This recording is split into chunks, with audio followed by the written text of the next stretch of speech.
in relation to Habakkuk.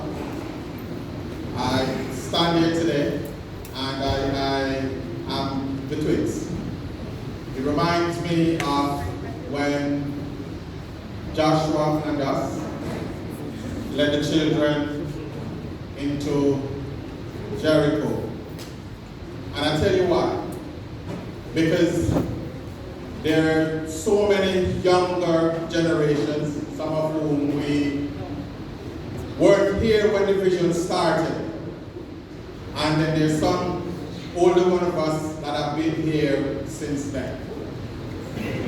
You know, I was in the parking lot and somebody says to me, seeing this happen, give them the courage and the boldness to recognize that God can do all things. Amen. Amen. Sometimes, yes.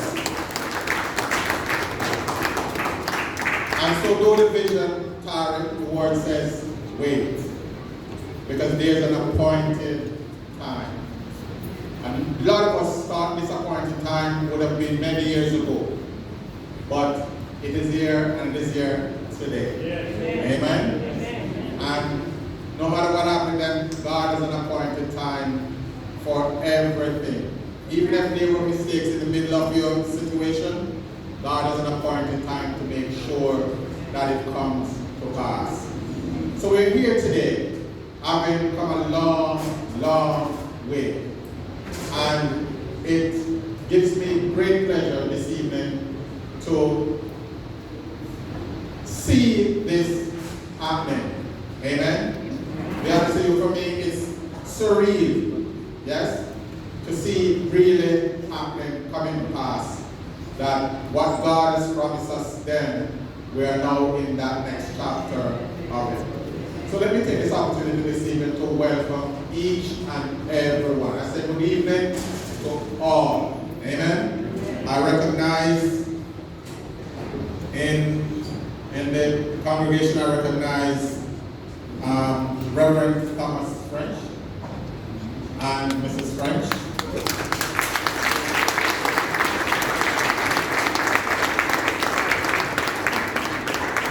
I also recognize Reverend Aaron French.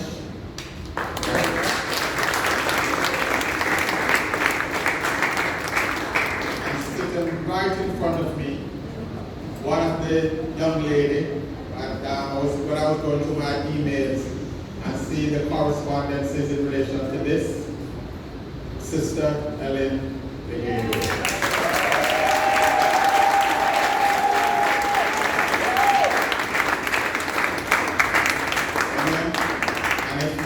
See her, she's tearing up. She has very good reason to tear up.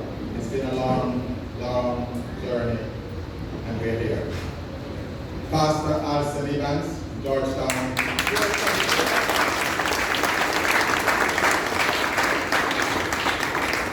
I recognize youth leader from Georgetown, Eustace Joseph.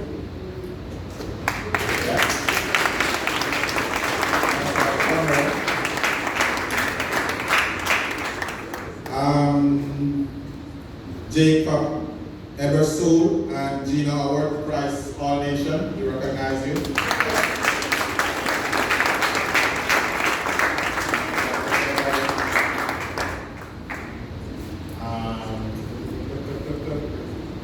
I also want to recognize some of the youth that we promised this facility to.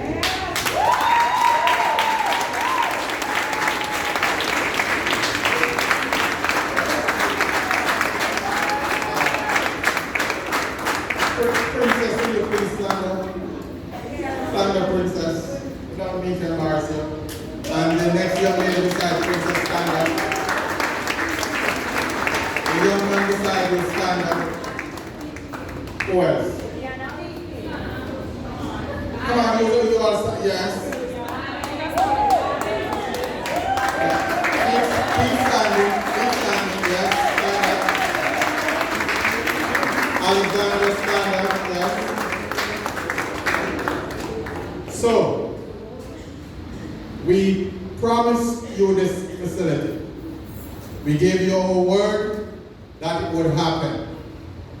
it did not happen when you were able to take the personal advantage of it.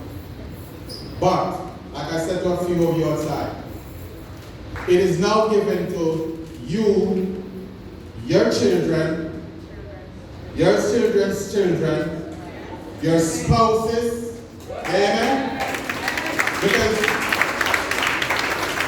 this is now the vision that God will return you, all your children, all your spouses, back to where the vision started. So this is an open invitation, and this is a proclamation that you and even those that are not here today, we're claiming back every one of you. Amen. For the kingdom of God. Pastor French, when he preached this morning, he said, the potential workers. Some of you, you were there when the vision was there. And we invite you to come back as potential workers. Amen. You may be seated. Welcome you to the dedication of this building. I want you to bow your heads with me as we open in prayer. Amen. Father God, in the name of Jesus, we thank you for today. Your word tells us, Father God, Lord, that though the vision tarry, we should wait upon it. Lord, let this be an example to all that is present today, that although something might take a long time, you do have an appointed time. Father God, Lord, we thank you for this opportunity. That, Father God, Lord, those of us, we were able to live to see it come to pass. Father God, Lord, we give you all the praise, all the glory, all the honor. Lord, we thank you for those who planted. We thank you for those who watered. And we thank you, Father God, Lord, that you bring forth the fruit. Father God, Lord, we thank you that this building as we open today will represent, Father God, Lord, a part of the embassy of your kingdom within the Cayman Islands. That this will be the significance of this place, Lord God, that it will be an embassy of the kingdom of God within the Cayman Islands. This youth section of this embassy, Father God, Lord. And so we thank you this morning, this afternoon, Father God, Lord. We thank you, Father God, Lord, for every person who contributed, whether they were from way back then, Father God, Lord, or for those who came even today to contribute. We thank you for them. Father God, Lord, we just commit not just this building, but this commencement service, this dedicated service into your hands today. Lord God, every person that will come today, Father God, Lord, it will be praise and worship and honor to you in Jesus' name. And everybody says,